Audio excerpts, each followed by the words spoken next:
తెలుగు రాష్ట్ర ప్రజలకి నా హృదయపూర్వక నమస్కారాలు మరియు దసరా శుభాకాంక్షలు. నా నిజం గెలవాలి పర్యటనప్పుడు రాష్ట్రం వ్యాప్తంగా నేను తిరిగినప్పుడు చేనేత కార్మికుల్ని చాలామందిని కలిసి వాళ్ళు పడే ఇబ్బందులు కష్టాలని నేను తెలుసుకున్నాను.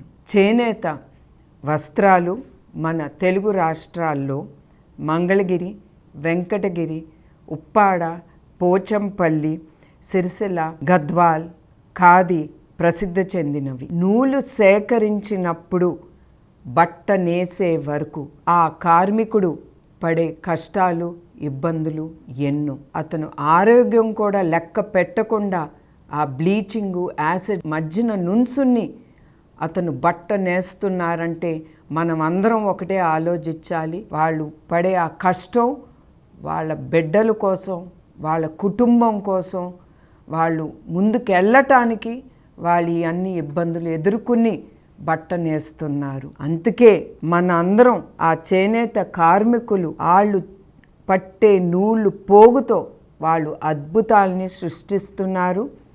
చేనేత అన్నలకు సంఘీభావంగా రాబోయే పండగ రోజుల్లో మనం చేనేతర వస్త్రాల్ని ధరించి నేతన్నలు ఆనందంలో మనం కూడా వాళ్ళతో పాలు పంచుకుందాం. మన చేనేత, మన సంస్కృతి, మన సాంప్రదాయం.